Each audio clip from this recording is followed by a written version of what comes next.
Vamos a leer dos versículos de la Biblia en el libro del Éxodo, el capítulo 26, versículo 33 y el versículo 34.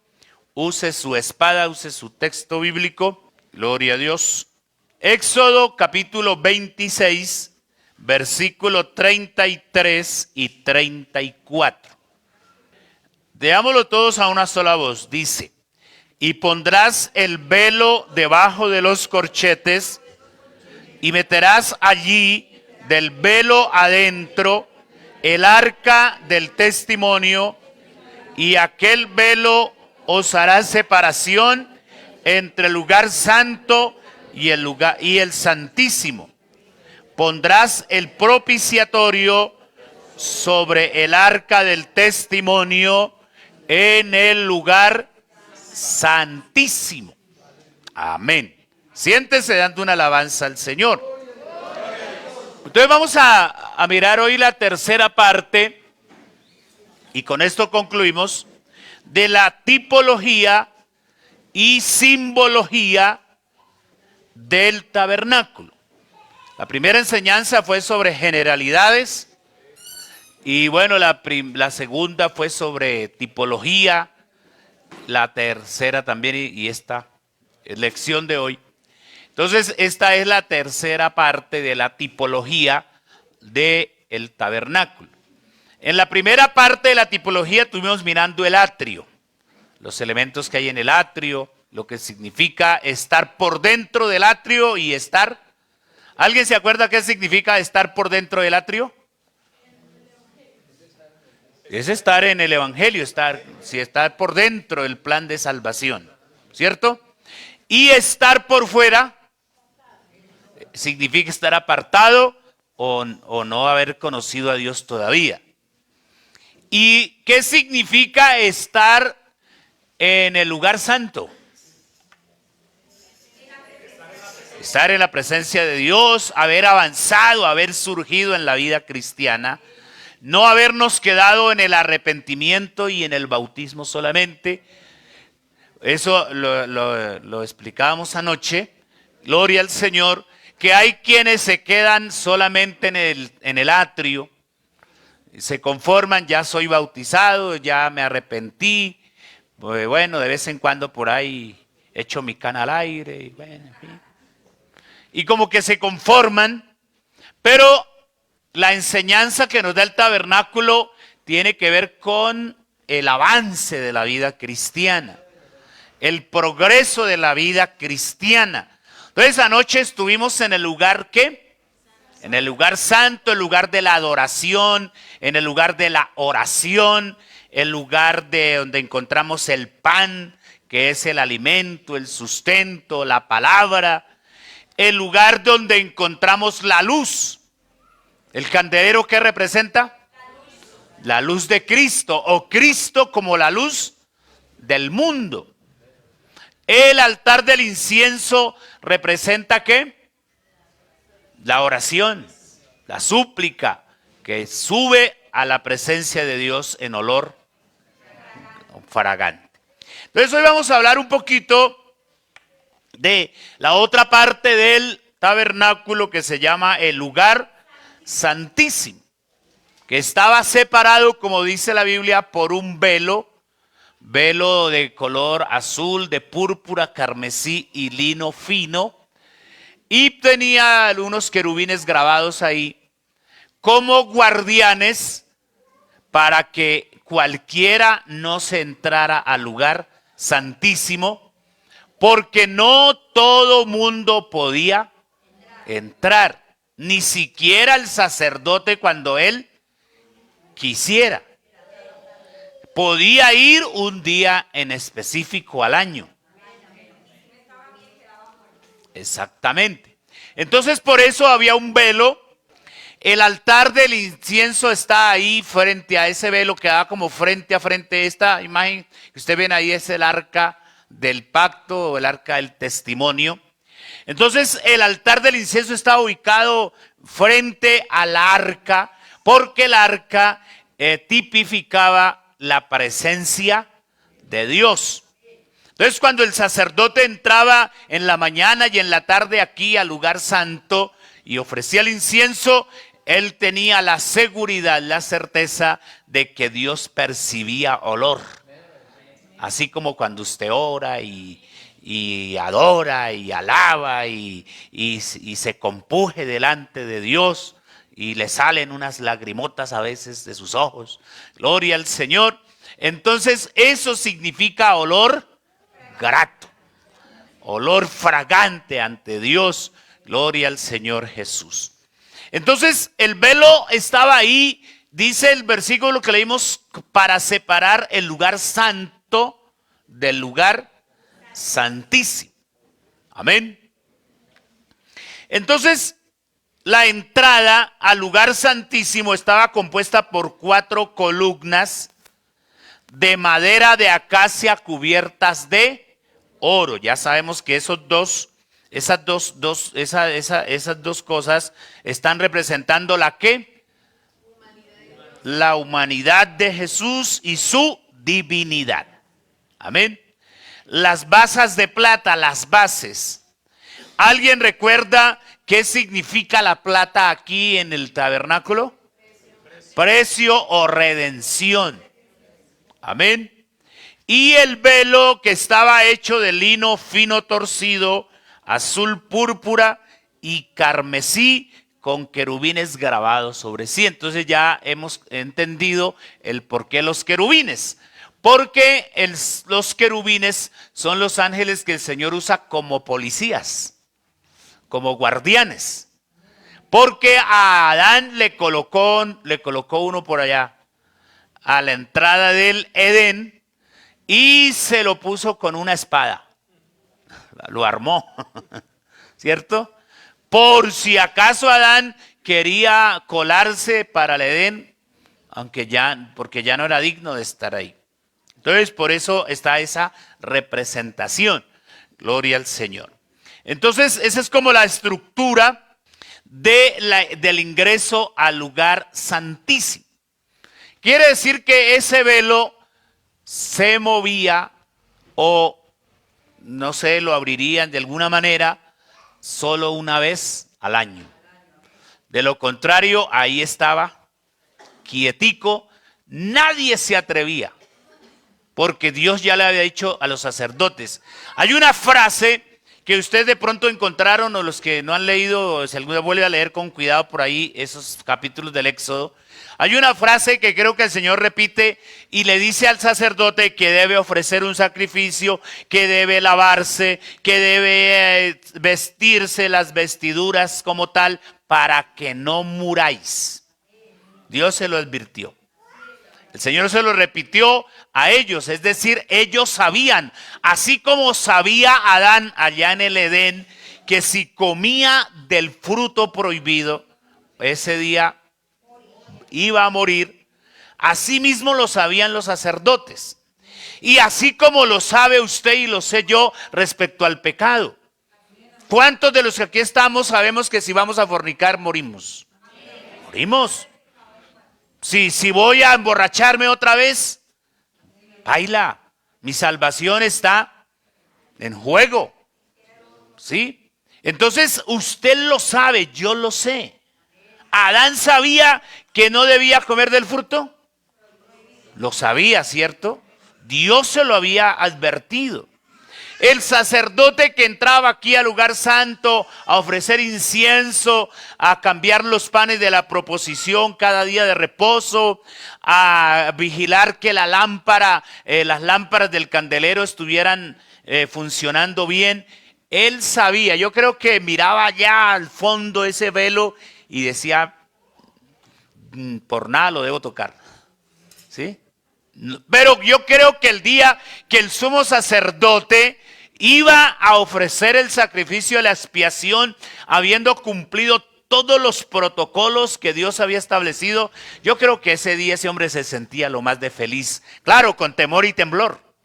¿Sí? Con temor y temblor, pero contento de poder traspasar una barrera. ¿Cierto? De poder traspasar un lugar que no era usual. Gloria al Señor. Entonces, eso es una gran bendición. Así como cuando a usted lo llaman al servicio, así como cuando a usted le toca predicar la primera vez. Usted lo hace con temblor y temblor, pero dígame si no lo hace con alegría.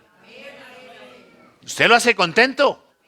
El día que usted viene aquí a dirigir el primer culto, a cantar los primeros coros, uno viene asustado que hasta se le olvida el título de los coros. Pero es una bendición. Yo creo que el sacerdote sentía esa alegría de poder entrar, el sumo sacerdote, no lo hacía cualquier sacerdote.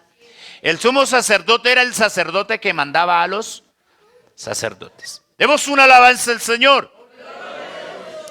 Bueno, entonces vamos a hablar un poquito de ese velo o de esa entrada, lo que significa la entrada al lugar santísimo. Entonces el velo era una división entre el lugar santo y el lugar santísimo, lo leímos en la palabra, y a la vez constituía una barrera entre el hombre y Dios. Esa barrera se generó desde el Edén, ¿cierto? Entonces ese velo está también representando esa separación, esa barrera. Y para que el hombre pudiera tener acceso allá adentro, entonces se necesitaba un sacrificio. Amén. Se necesitaba una ofrenda. Entonces, por esa razón es que hoy, para que nosotros estemos en la presencia de Dios y tengamos la certeza de que somos sus hijos, entonces se necesitó una ofrenda. ¿Cuál fue esa ofrenda? El sacrificio de Cristo. Gloria al Señor. Y ya no hay separación entre nosotros y Dios porque la barrera se quitó. Amén. Aquí recordamos que el azul púrpura, el carmesí y el lino fino, con querubines bordados y colgados ahí en esas 4 columnas de madera, entonces están representando el evangelio. Porque ahí volvemos a encontrar 4 columnas. El azul púrpura, el color del cielo, el azul. A veces nos confundimos, no es azul púrpura, es azul. ¿Sí? A veces nosotros nos confundimos. Decimos azul púrpura no existe. Existe el azul y luego el púrpura, que es símbolo de realeza, el carmesí, símbolo de la sangre, y el lino fino, y aquí lo retorcían para darle más presencia, más elegancia, significa la santidad. Amén. Gloria al Señor. Entonces, ahí el sacerdote encontraba esa barrera, no la podía traspasar. Gloria al Señor. Ya esto lo hemos repetido, los querubines bordados en ese velo tipifican los querubines o están representando, haciendo alusión a los mismos que Dios colocó allá en el Edén para guardar el árbol de la vida. Gloria a Dios. Y esas 4 columnas que sostenían ese velo están tipificando los 4 evangelios. Pero yo anoche decía que las 4 columnas de la entrada al atrio también representan el evangelio, ¿cierto? Pero como en diferentes condiciones. Las 4 columnas que se encuentran en la entrada al atrio es el evangelio que apenas el creyente está empezando a conocer. Es el evangelio que nosotros empezamos a oír cuando empezamos a asistir a la iglesia. ¿Cierto que no teníamos cosas claras? Y preguntábamos lo de las faldas y lo del maquillaje y que si me tomaba 2 cervezas, ¿qué pasaba? Y todas esas preguntas las hacíamos recién que nos convertimos. Pero a estas alturas de la vida yo ya no pregunto eso. Porque ya sé que con una que me tome, ya la embarré. ¿Sí? Ya la hermana sabe que si se pone minifalda, pues eso no le agrada a Dios. Le agradará a los hombres, pero a Dios no. O sea que esas preguntas ya, cosas como esas, y a eso es lo que se refiere el escritor a los hebreos cuando habla de los rudimentos, del principio. Pero estas 4 columnas que tiene aquí el velo que sostiene esas 4 columnas que sostienen el velo del ingreso al lugar santísimo, es el evangelio ya conocido por el creyente. Es el evangelio que el creyente ya sabe. Ya nosotros sabemos qué es lo bueno y qué es lo malo. Yo ya sé hasta dónde debo ir y a dónde no debo ir. Yo no necesito que esté el guardián ahí detrás de mí, el querubín. Bueno, pilas, ¿a dónde va a meter? Ahí es una taberna. No, yo sé que a la taberna que me voy a meter. Sí, exactamente. Ojo, con echarle piropo a esa muchacha que lleva poca ropa. Usted es un cristiano. Entonces yo ya sé cómo me debo comportar. ¿Sí? Esas 4 columnas que estamos hablando aquí, que es la misma cantidad, entonces son los 4 tomos del evangelio, gloria al Señor, pero es ese evangelio que ya entendemos, es ese evangelio que ya conocemos, es el mensaje del evangelio que ya usted lo practica porque sabe cómo es. ¿Sí me hago entender? Entonces es el mismo evangelio, pero en diferentes etapas en nuestra vida. Exactamente, porque nosotros llegamos al evangelio, a la iglesia, desconociendo todo, porque éramos ciegos y desnudos y desventurados. Bueno, vueltos una nada. Entonces, pero Dios se fue dando a conocer y a través de ese evangelio glorioso Él cambió y transformó nuestra vida. Entonces ya no somos los mismos de ayer. Por eso hoy ya tenemos que haber madurado.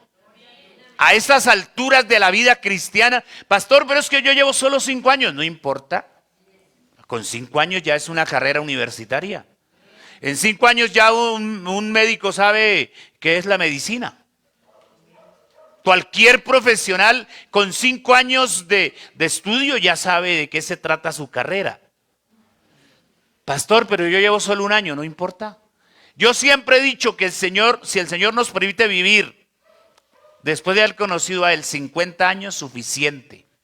Si nos permite vivir solo 1 o 2 o 3 o 4, eso también es suficiente para irnos con el Señor. Gloria a Dios.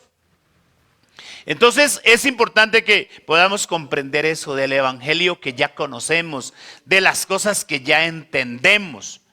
Lo que pasa es que a veces nosotros nos hacemos los gringos. Y cuando preguntamos esas preguntas cauciosas, que si puedo, que qué pasa, que si voy, que si no voy, es porque yo me quiero untar con el pecado. Si no estoy untado, estoy a punto, ¿cierto?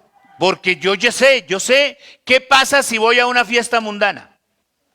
Yo ya sé lo que pasa, ¿sí? Yo ya sé si me meto que con un amigo a tomar, no, es que yo voy a tomar solo Coca-Cola a una taberna. Yo la Coca-Cola me la puedo tomar en otro lado. Pero mire el contexto, ¿sí? Como el hermano que reparte cerveza a todo el mundo y dice, no, yo no me la tomo, yo la ofrezco igual. Entonces, porque es que la Biblia dice que un poquito de levadura, o sea, no necesita echarle un bulto de levadura, con un poquito que le echó a la masa, ya toda la masa quedó contaminada. Es por eso es que la Biblia también nos enseña que hay que cazar las zorras pequeñas, que son las que echan a perder las viñas. Hablemos un poquito del significado, o hablemos un poco más del significado del velo, de ese velo que separaba el lugar santo del lugar santísimo. Entonces ya sabemos que solo el sumo sacerdote podía traspasarlo, pero con sangre. Si no llevaba sangre, ni se apareciera por allá. Entonces, sin sangre, el sumo sacerdote no podía ingresar al lugar santísimo. Eso él lo tenía claro y así lo tenía que hacer. Gloria al Señor. Y la Biblia nos enseña en Hebreos 9:12 que el Señor Jesús es nuestro sumo sacerdote, que no entró con sangre ajena. El sacerdote, el sumo sacerdote, sí entraba con sangre ajena. La sangre de un macho cabrío. Era la ofrenda específica del sacrificio de la expiación. Entonces, con la sangre del macho cabrío él entraba, pero la Biblia dice que Jesucristo entró. No sé si alguien está mirando el texto ahí de Hebreos 9:12. Entró con su propia sangre y no tuvo que venir cada año, como la gente lo conmemora. Una vez a un niño le preguntaban en una catequesis, ¿usted sabe cuántos dioses hay? El niño se comienza a decir, pues yo no sé, porque cada año matan a uno, no sé cuántos quedarán. Cada año matan uno, no sé cuántos quedarán. Entonces, no, al Señor no le fue necesario venir cada año a morir. Cada año entrar al lugar santo.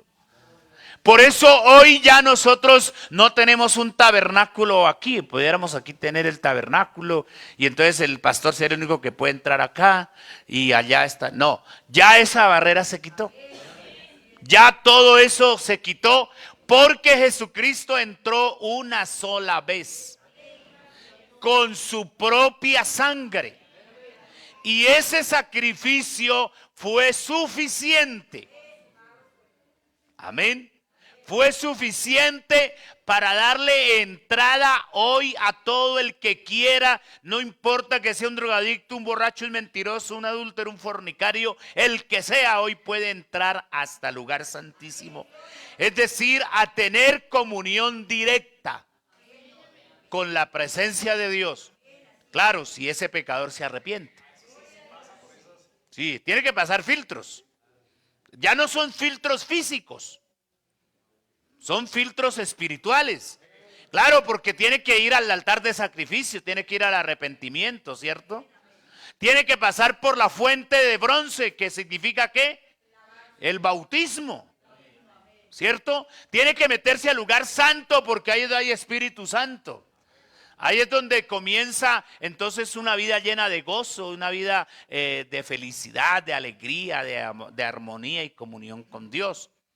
Y también puede traspasarse ya hasta el lugar santísimo, porque ese es el significado de estar en la presencia de Dios.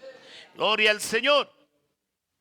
Recuerden que cuando el Señor Jesús murió, ese velo, ahí está la imagen más o menos, la imaginación, que el velo se rasgó de cómo, de abajo hacia arriba o de arriba abajo.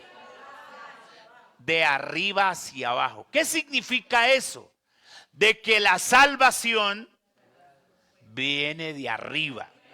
Por eso dice la Biblia, porque toda buena dádiva y todo don perfecto desciende, baja de lo alto.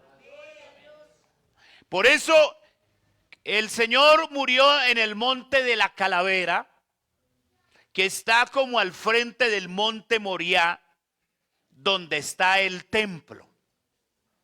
Y en ese momento, cuando Jesús dijo consumado es, y entregó su espíritu, el velo se rasgó. Nadie lo rasgó, ninguna mano humana lo rompió. El velo solito se rompió por el poder de Dios, indicando con esto que el impedimento, que la barrera que existía hasta ese momento se había quitado ya. Era quitada. Entonces por eso hoy cualquier pecador puede encontrar el camino, amén, abierto para su encuentro con Dios. Gloria al Señor. Entonces, por eso estamos diciendo aquí que fue quitado todo impedimento de acceso al lugar santísimo. Y ahí Hebreos 10, 19 y 20 dice que Él nos abrió un nuevo camino. Gloria al Señor, para poder tener acceso a la presencia del Señor. Y entonces, Ese velo rasgado, así como la Biblia lo presenta, significa el fin de la ley. Eso lo está diciendo Romanos 10:4. El fin de la ley es Cristo. Nosotros ya no estamos bajo la ley, bajo rudimentos de la ley. Y si no, a usted le tocaba usar el manto y un poco de cosas y circuncidarse. Y cuando la hermana tenga su periodo menstrual no puede venir por aquí a culto ni asomarse a la puerta. Había una cantidad de cosas que restringían a la gente poder acercarse a la presencia de Dios. Entonces, ya la Biblia dice que hoy no tenemos que circuncidar nuestro prepucio humanamente hablando, físicamente hablando, sino el del corazón. Entregar a Dios el corazón para que Dios nos cambie, nos transforme, nos perdone, quite toda la basura que el mundo nos ha dejado. Amén. Ese velo rasgado entonces significa eso, el fin de la ley que es Cristo. Y también terminan las ordenanzas judaicas, porque alrededor de la ley los judíos establecieron ciertas costumbres. La luna nueva, bueno, tantas cosas que mandamientos de hombres que el Señor les reprochó. Entonces, todo eso se quitó. Por eso cuando la iglesia primitiva comenzó a formarse, Pedro, que era judío, un judío hasta atravesado era, entonces él quería judaizar a los gentiles, que los gentiles guardaran el día de reposo, que los gentiles se circuncidaran, en fin. Entonces por eso con Pablo tuvieron un altercado por ahí, un choque, un pequeño choque. Y Pablo dijo, no señor, ya eso de la ley, esas costumbres, eso ya no va con la iglesia. Gloria al Señor, porque ya no estamos bajo la ley, sino bajo la gracia. Gloria al Señor. La ley no eran solamente 10 mandamientos. La ley eran más de 600 ordenanzas. Y no hubo quien las cumpliera, solo Jesucristo. Por eso la Biblia dice que Él es el fin de la ley. Entonces, por ejemplo, hoy los que se emocionan y tratan de judaizarse, hoy, ¿cómo es que se llaman un grupo por ahí de personas? ¿Los qué? Los mesiánicos. Y que guardan todavía el de reposo. Eso ya no es para nosotros. Que lo haga un judío ortodoxo que no haya conocido el evangelio bien. Es aceptable. Pero ¿sabe que ni los judíos guardan eso? Son muy poquitos. Hay judíos de todas clases, católicos, hasta ¿qué? ¿Cómo se llama eso de los que no creen en Dios? Ateos. De todo hay. ¿Sí? Entonces, nosotros no estamos bajo la ley, bajo las ordenanzas, bajo las prescripciones, bajo algunas costumbres, ¿cierto? Entonces los que ayunaban y ponían cara de macrao y a decir, ay, lo felicito que está ayunando. ¿Qué nos dice el Señor? Cuando usted ayune, ¿qué? Callado. Lávese la cara y no ponga ahí cara de... Estoy muerto ya. No, antes contento, gloria a Dios, lleno de la gloria de Dios porque está buscando del Señor. Entonces, mis hermanos, muchas cosas, que aquí se nos iría el tiempo. Entonces aquí vamos a entrarnos al lugar santísimo. Entonces ahí está el velo y aquí detrás está el arca del pacto. Gloria al Señor. Entonces, el significado del lugar santísimo es que es el lugar de la presencia de Dios según Israel, según las enseñanzas que Dios le dio a Israel. Y era el lugar también donde habitaba el pacto que Dios había establecido con ellos, porque el pacto estaba ahí dentro de esa cajita. Estaban las tablas de la ley, ¿cierto? Gloria al Señor. Entonces, para los israelitas, hablar del lugar santísimo era hablar del lugar de la presencia de Dios. Y recuerden ustedes que aquí sobre Esto era cubierto como tal. Aquí la imagen lo muestra así para que lo visualicemos un poquito. Pero aquí sobre esto, sobre esta cubierta, se manifestaba la Shekinah. ¿Qué significa la Shekinah? La gloria de Dios, la presencia de Dios. Entonces era el lugar donde se posaba la Shekinah. Entonces para ellos ese lugar representaba la presencia de Dios. Gloria al Señor. ¿Qué más significaba el lugar santísimo? Era el lugar donde el sumo sacerdote ofrecía los sacrificios para la expiación de sus pecados y de los pecados del pueblo. Bueno, hablar de este tema de la expiación es un tema un poco largo, pero ¿qué era el día de la expiación? Era el día en que se reunía el pueblo y el sacerdote escogía 2 machos cabríos. Un macho cabrío os echaban suerte, yo lo explicaba un poquito el martes. Sobre esos 2 machos cabríos se echaban suertes, como una especie de sorteo a ver quién salía para ser sacrificado y cuál era el que se enviaba hacia el desierto. Que sufriera también como de sacrificio y de expiación por los pecados no confesados del pueblo.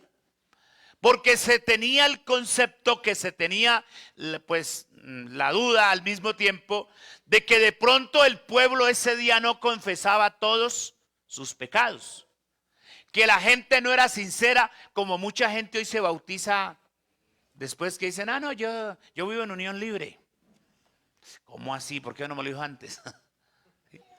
Entonces, algo así parecía. ¿Sí? Entonces, el sumo sacerdote se colocaba frente a los 2 machos cabríos y escogía a través de suertes cuál de esos se iba al desierto y cuál de esos 2 era el que sacrificaba. Después de hacer esa selección, entonces despachaba el que se iba para el desierto como en símbolo de expiación por los pecados no confesados del pueblo. Y el otro lo sacrificaba en el altar de bronce y tomaba la sangre y era con esa sangre que entraba a hacer expiación. Ahorita vamos a explicar un poquito más qué significaba eso de la expiación. Porque el sacerdote o el mismo sacerdote rociaba sangre sobre la tapa de del arca del pacto. ¿Cómo se llamaba esa tapa? ¿Alguien se acuerda? El propiciatorio. Gloria al Señor. ¿Qué más decimos por aquí? Hay un texto bíblico donde el Señor le dice a Moisés, y de allí me declararé a ti y hablaré contigo de sobre el propiciatorio, de entre las 2 querubines que están sobre el arca del testimonio, todo lo que te mandare para los hijos todo lo que yo te mandare para los hijos de Israel. Fíjese que también sobre el propiciatorio habían querubines. Y esos querubines seguían cumpliendo la función de guardianes. Porque dentro de la cajita llamada arca del pacto o del testimonio, habían 3 cosas. ¿Alguien las recuerda? La vara de Aarón, las tablas de la ley y el maná. Un gomer, una medida de maná que el Señor mandó guardar ahí. Entonces también ahí están esos ángeles guardando esas cosas, sirviendo de guardianes. Porque en su momento eso se haría una realidad. Hasta ahora esto era una tipología, una simbología, pero entonces ya esa palabra que estaba guardada iba a ser escrita después en la tabla de nuestro corazón. ¿Cierto? Esa comida, ese alimento que estaba ahí guardado, venía a ser nuestro sustento. Y Cristo vino a ser para nosotros la fuente de vida. Porque yo vivo, vosotros también viviréis. Gloria al Señor. Entonces todo tenía que suceder en su momento. Entonces ahí está el arca del pacto, sus medidas de longitud tenía 2,5 codos, de anchura 1,5 codos, de altura otro 1,5 codos. Los accesorios ya los recordamos, las tablas de la ley, una vasija de oro con un gomer de maná y la vara de Aarón que reverdeció. Estaba hecha de madera de acacia, cubierta tanto por el interior como por su exterior, y el propiciatorio y los querubines de oro puro. Estos querubines no eran mezclados de oro y madera, sino eran hechos de oro puro, de oro macizo. Entonces, ya dijimos que esa arca está significando o tipificando la presencia de Dios. Entonces, ahí está los materiales, la madera y el oro, representando a Jesucristo en su divinidad como también en su humanidad. Es decir, en todo el tabernáculo usted mira a Jesucristo por todo lado. Sí, ahí está el Señor tipificado por todas partes. Gloria al Señor. Es símbolo de la presencia de Dios entre el pueblo. Entonces, por eso, cuando el sumo sacerdote entraba al lugar santísimo a ofrecer la expiación, entonces el pueblo era consciente de que Dios hablaba, de que Dios recibía, de que Dios aceptaba el sacrificio. Si el sacerdote, después de haber ingresado y después del tiempo prudente de que debía salir, no salía, entonces el pueblo sabía que el sacerdote había entrado mal y que la presencia de Dios lo había fulminado. ¿Sí? Entonces hay nada que hacer. ¿Qué más significa el arca del pacto? Fue el primer mueble hecho según las instrucciones que Dios le dio a Moisés. Cuando usted lee el capítulo 25 y 26 y 27 del Éxodo, encuentra que lo primero que se hizo fue esa arca, el arca del pacto. ¿Por qué lo primero? ¿Por qué fue primero? Porque ella representa la presencia de Dios. Y Dios debe ocupar en la vida del creyente, ¿cuál lugar? El primero. Pero nosotros decimos por si acaso, por si se cae el rancho, y el rancho nunca se cae. Por si pasa esto voy, pastor, pero es si pasa. Si no pasa, a mí no va a ir por allá. Y así a veces nosotros como que somos tan indiferentes con Dios y con las cosas de Dios, y son cosas que a nosotros nos convienen. ¿Quién es el más beneficiado de venir a un culto? Yo. No, yo que voy a eso es ahí para darle el gusto al pastor, al comité. No, usted no viene a darle gusto a nadie más.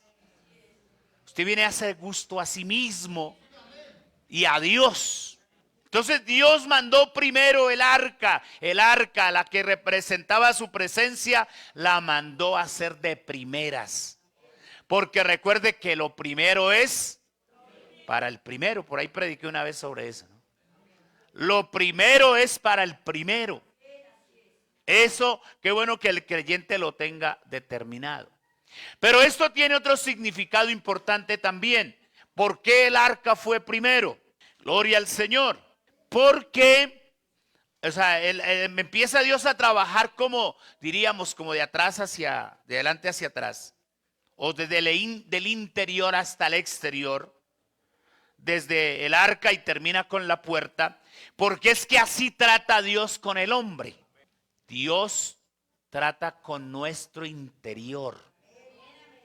Y cuando Dios afecta el interior del hombre, hablando de manera positiva, su exterior también cambia. Entonces uno resulta dejando cosas, desprendiéndose de cosas, quitándose y poniéndose lo que le faltaba. Y le dicen, oye, ¿usted qué embobó? Se metió a esa iglesia y ahora hace como un tonto.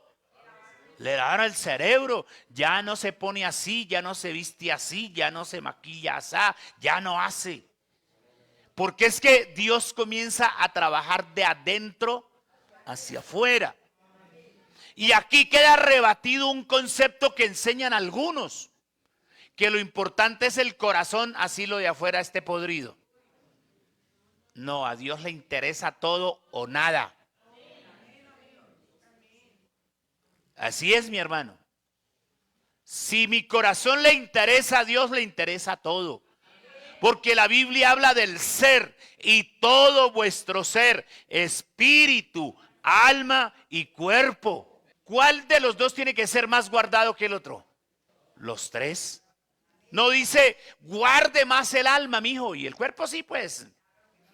Si quiere hacer algo indebido, pues déjelo, eso no es tan relevante. Dios no dice eso.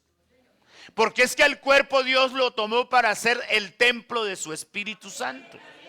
Gloria al Señor. Aquí las medidas no importan, es lo de menos para Dios. Los 90, 60 revienta, no importa. Gloria al Señor. Lo importante es que yo pueda ser santo. Claro que tengo que cuidar mi salud, claro que sí, ¿no? Pero es que usted sabe que hay gente que le dedica culto al cuerpo. No, el culto es para Dios. Gloria al Señor. El culto es para Dios. Claro, el cuerpo hay que ponerlo bonito, de vez en cuando bañarlo, ¿no? Si no, estamos en racionamiento. Gloria al Señor. Entonces, hay que no gastar tanta agua, pero al mismo tiempo, pues, tampoco, gloria al Señor. Pero hay que cubrirlo, hay que vestirlo, hay que ataviarlo y alimentarlo de manera adecuada. Mire que hasta el alimento para el cuerpo Dios lo determina. No coman sangre. Pastor, ¿y la rellena entonces? Entonces todo Dios lo ha determinado. Pero Él comenzó a trabajar desde adentro. Gloria al Señor. Y por eso nosotros exteriorizamos una vida diferente. La gente nos ve raros. ¿Sí? Usted llega a un lugar, una hermanita bien bonita, bien elegante, con sus falditas, con todo su atavío bien, y la miran así, la escanean. Parece monja, pero no es monja, es una hija de Dios. Gloria al Señor. Y hay algunas que se sienten mal, ¿sí? Todas se avergüenzan del Señor. Pilas con eso, mis hermanas. Gloria al Señor. Entonces, he ahí el significado por qué Dios primero mandó hacer el arca. Por qué se puso en un lugar también de privilegio, de exclusividad. Porque es que para el creyente, ser templo del Espíritu Santo, mi hermano, para mí es lo máximo. Porque uno a veces pues se pone a meditar y al mismo tiempo agradecerle al Señor. Mire de dónde me sacó el Señor. De dónde me levantó. De la basura donde yo estaba. Y a veces ya y hasta nos da vergüenza recordar. Y en la Biblia eso lo dice, el pasado ni aún se nombre. Pero cuando traemos algunas cosas a la memoria y reconocemos dónde estamos y cómo estamos y para dónde vamos, digo, es solo Dios, su misericordia, su bondad. Entonces por eso hay que portarnos de la mejor manera con el Señor. Gloria al Señor.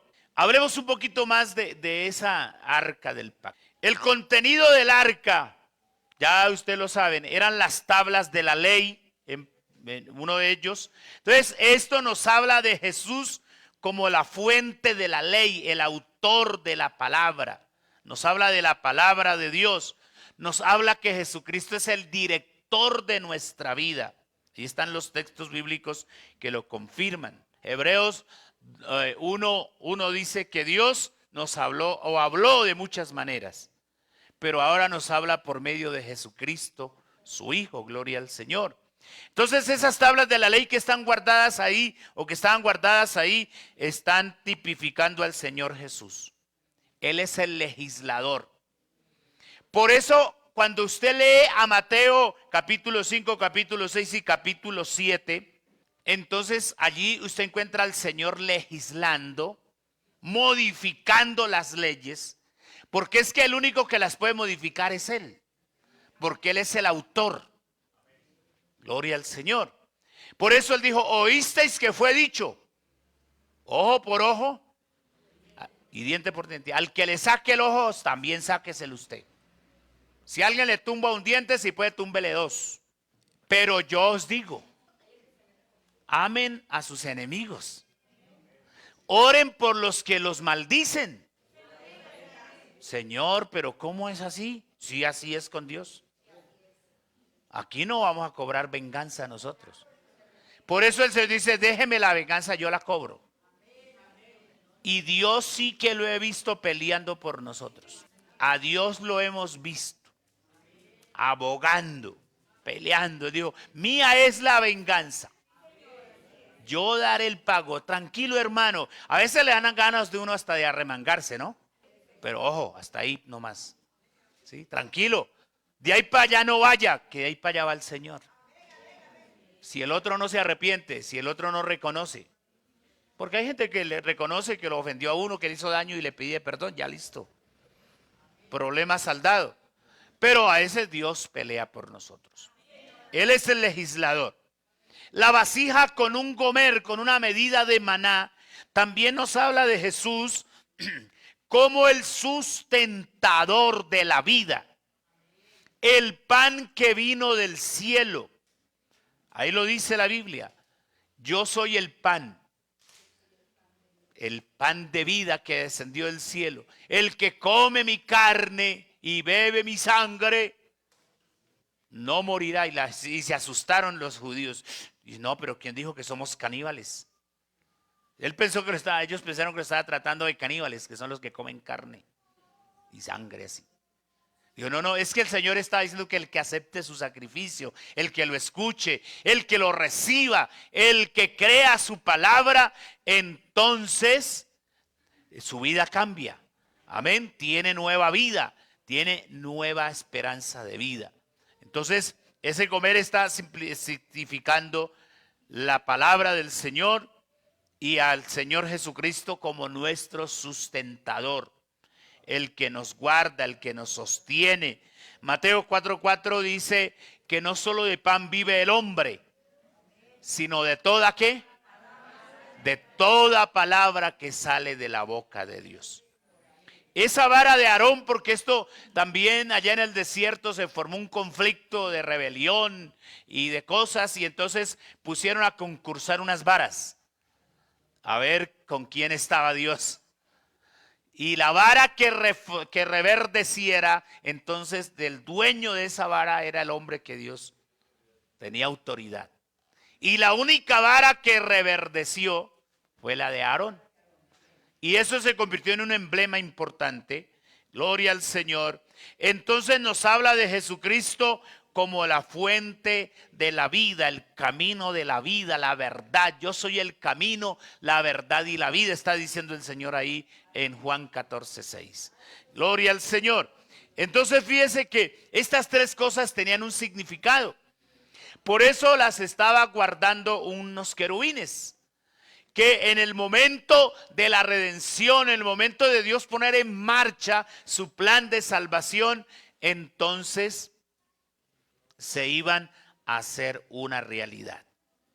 El arca como tal, en todo su conjunto, también es un tipo de Cristo en pureza y en su naturaleza humana incorruptible.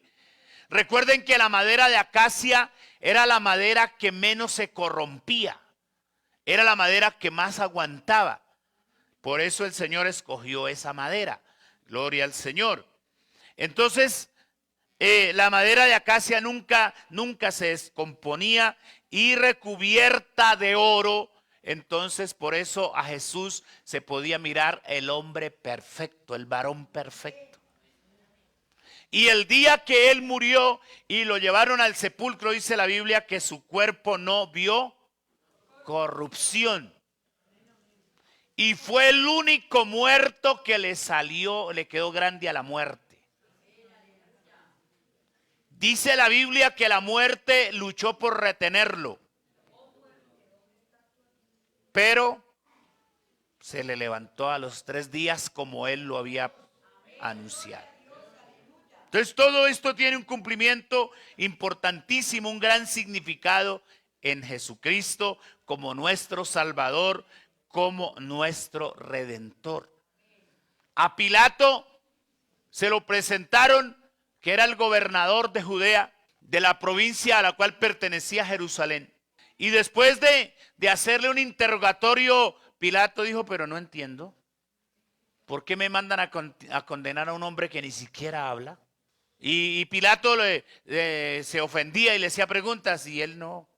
Porque es que él fue la ofrenda. Recuerden esas pieles teñidas de rojo. La oveja que fue llevada al matadero. Y que delante de sus trasquiladores enmudeció y no abrió su boca. Gloria al Señor. Hermoso, maravilloso todo esto, lo que el Señor hace por nosotros.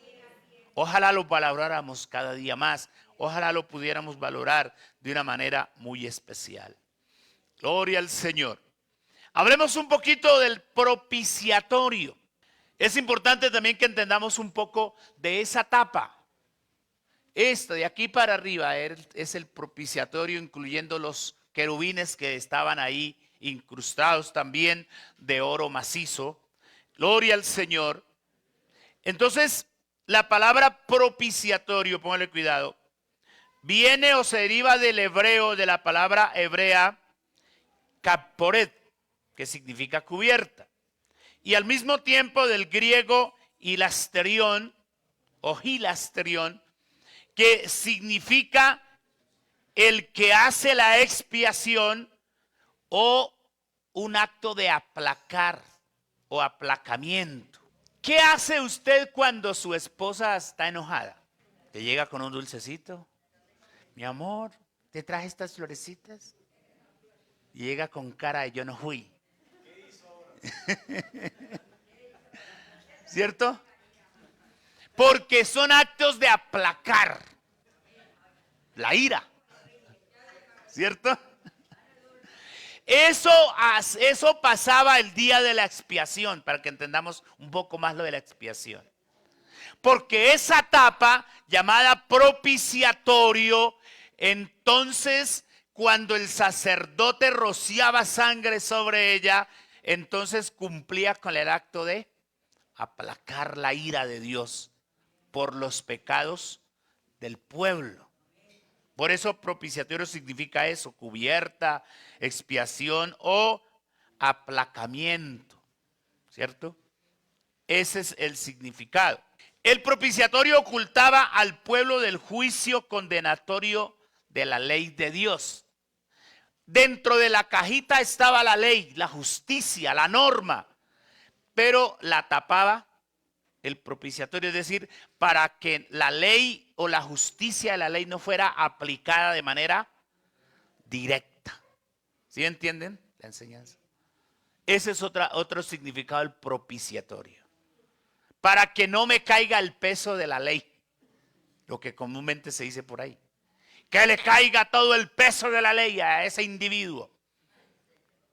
Es lo que la gente pide. Pero el propiciatorio aplacaba. No, todavía no. Démosle una oportunidad. Lo que hoy llaman principio de oportunidad, jurídicamente hablando. ¿Sí?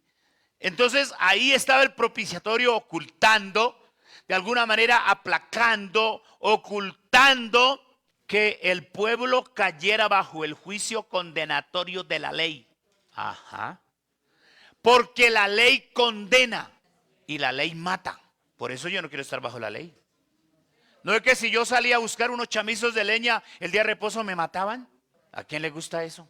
¿Sí? La ley mata. Entonces, pobrecitos los que quieren estar todavía bajo la ley. Les va a ir muy mal. Es mejor estar en la gracia. Es mejor haber encontrado gracia en el propiciatorio. ¿Cierto? Es mejor estar ahí bajo esa gracia. Gloria al Señor. Por esta razón, cada año, el día de la expiación, el sumo sacerdote entraba con la sangre de un sacrificio, dijimos que es un macho cabrío, dice la Biblia, para expiar los pecados del pueblo. Ahí en Levítico 16, un día estos que quiera leer la Biblia, lea por ahí. Ahí están todas las especificaciones del día de la expiación. Entonces el sacerdote penetraba el manto que no podía penetrar todos los días, sino únicamente ese día, después de haber ofrecido un sacrificio por sus pecados y haber sacrificado el macho cabrío que era la expiación del pueblo. Entonces él entraba con un recipiente lleno de sangre a hacer expiación, a rociar, a pedir misericordia. Eso es como pedir misericordia, como pedir bondad. Señor, perdónanos, Señor, te hemos ofendido. Señor, yo sé que estás enojado, ¿cierto? Pero tenga de nosotros misericordia. Gloria al Señor. Ese era el acto expiatorio. Ese era el oficio que hacía ese día el sumo sacerdote en la expiación. Y no rociaba la sangre en otro lugar. Tenía que ser ¿dónde? Sobre el propiciatorio. Porque abajo estaba la ley que condenaba, ¿cierto?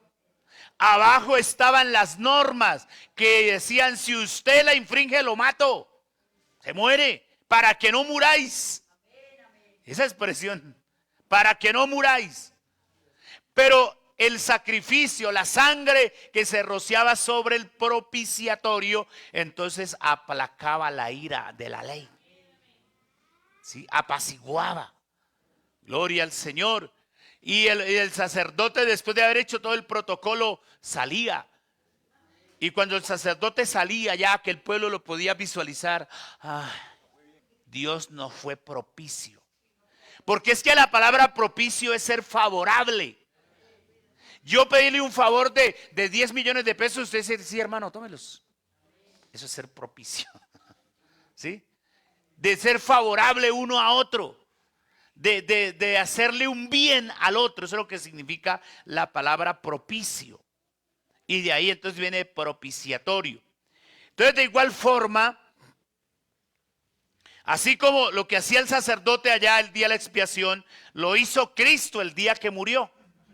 Ya dijimos que el velo se rasgó y Él pudo entrar con su propia sangre al lugar santísimo para ofrecerse por nosotros. Y mire este versículo, no sé si usted alguna vez lo habría leído, si lo recordamos. Salmo 85:10. La misericordia y la verdad se encontraron y la justicia y la paz se besaron. ¿Cuándo ocurrió eso?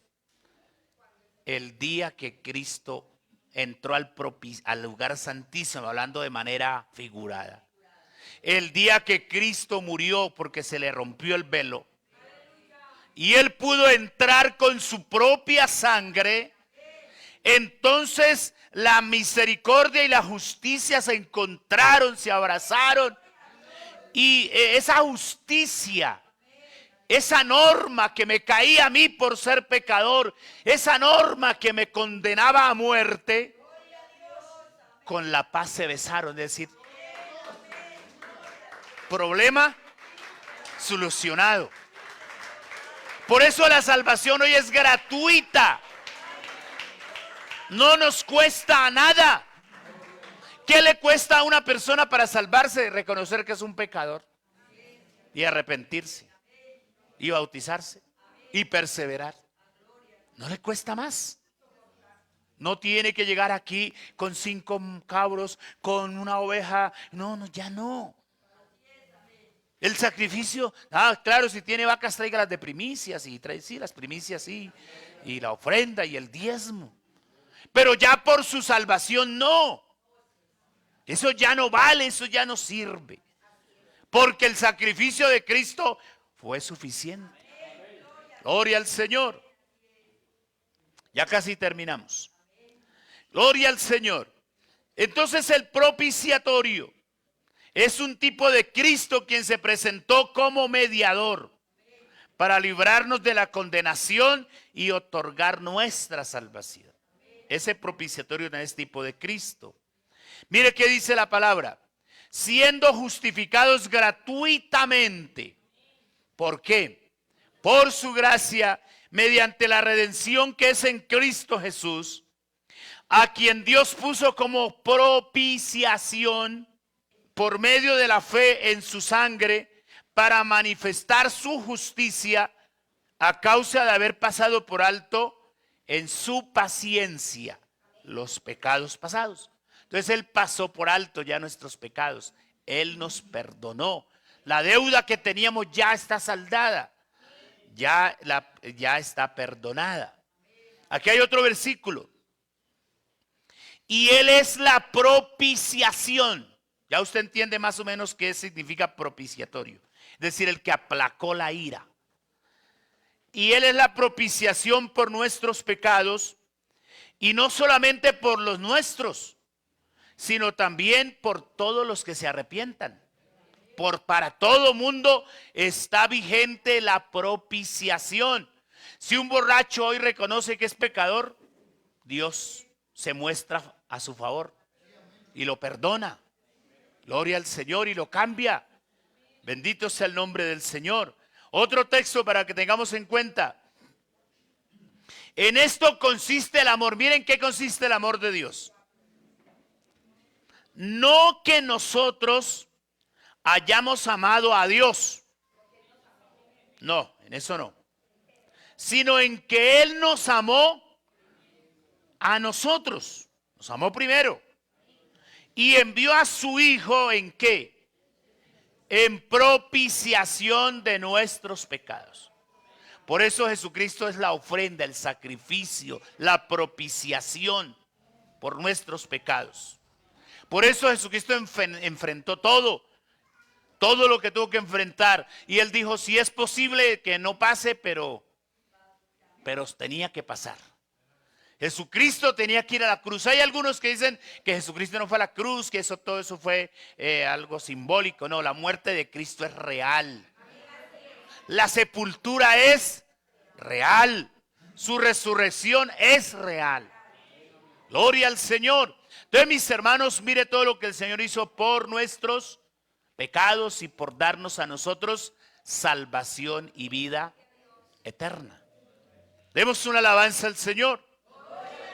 Con esto termino. Aquí quiero figurar de alguna manera todo lo que hemos visto esta semana y todo lo que significa entonces el sacrificio de Cristo. De pronto usted diga, eso es una cruz. Bueno, sí es una cruz. Pero es que la cruz es símbolo de muerte y es el lugar donde Cristo murió por nuestros pecados. Entonces fíjese que ahí están todos los elementos del tabernáculo y todos se relacionan con Jesús. El altar de bronce, la fuente de bronce, aquí es arrepentimiento, aquí bautismo, aquí ya comunión total con Dios. De aquí para arriba es comunión total con Dios. Ya no hay restricción. Recuerde que el velo que estaba por aquí ya se quitó. Y ya podemos nosotros entrar a la presencia de Dios. Lo muestro de otra manera, o lo grafico ya textualmente. Gloria al Señor. Entonces el altar de bronce es el lugar del sacrificio. Amén. La fuente es simbólicamente donde se encuentra el perdón de pecados. Gloria al Señor. Ahí en el lugar santo entonces está la luz del candelero, que es Jesucristo, la luz del mundo, ¿cierto? Él también oró, es decir, Él también usó el incienso. Y dice que a la Biblia que le gustaba orar mucho, porque madrugaba incluso. Se iba de madrugada y escogía lugares solos, donde nadie lo perturbara. Pero también dice la Biblia que Él es el pan de vida, que descendió del cielo, y Él con su propia sangre traspasó el velo y nos abrió camino para nosotros hoy. Entonces, ya más simplificado, podemos decir que entonces el altar del sacrificio significa nuestro arrepentimiento. El lugar donde morimos al pecado. Porque se supone que usted y yo morimos al pecado ahí, el día que nos arrepentimos. Después del arrepentimiento, entonces vino el bautismo, donde quedó sepultado nuestro viejo hombre. Es preciso, esta mañana leía por ahí algo que un pastor colocó diciendo que, ¿cómo es? Bueno, espere, me acuerdo un poquito. Dice que el día que él se bautizó, se levantó de las aguas del bautismo creyendo que el viejo hombre había quedado ahí frito. Pero dice, pero me voy con la sorpresa que sabía nadar.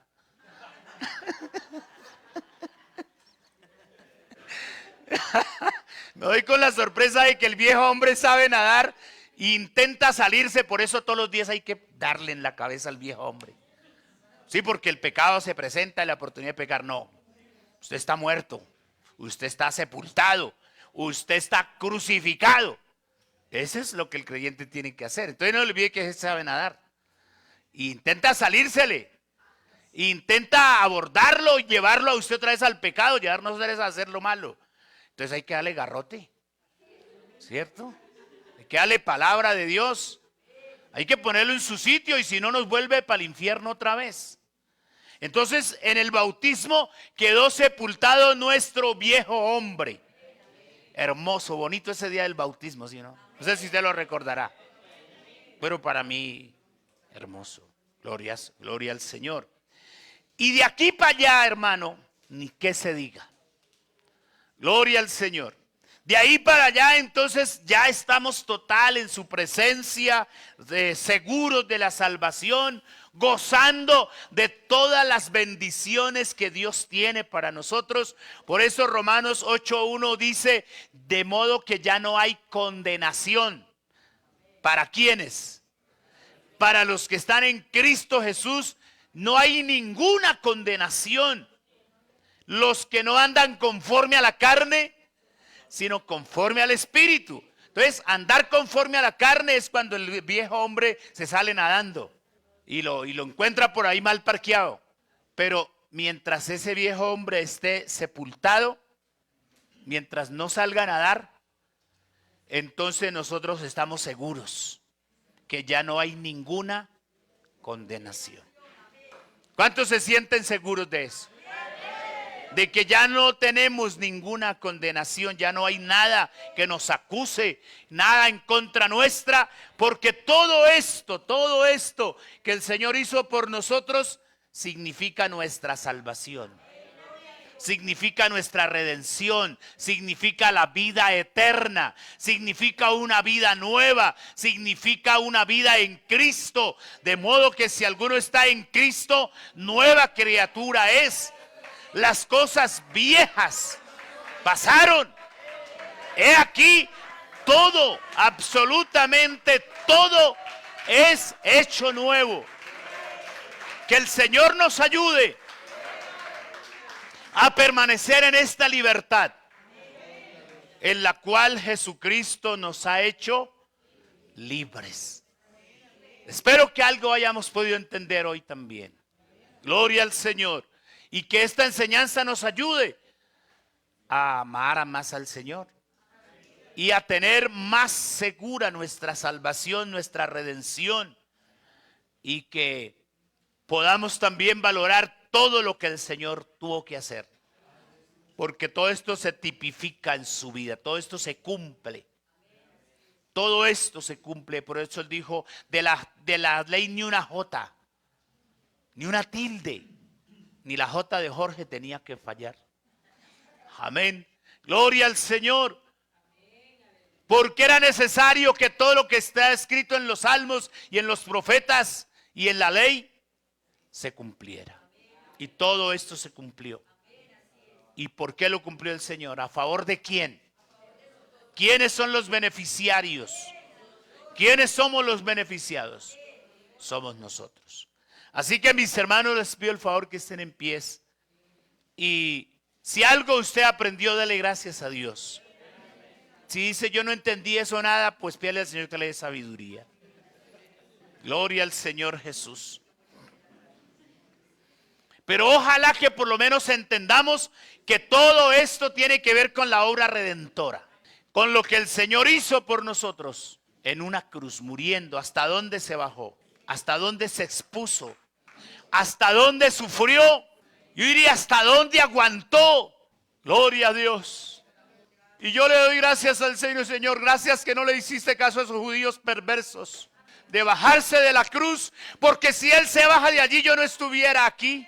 Si Él se retracta, si Él no toma la copa, si Él no enfrenta el juicio del pecado, Si Él no derrota a Satanás quitándole las llaves del imperio de la muerte, estuviéramos todavía nosotros muertos en delitos y pecados.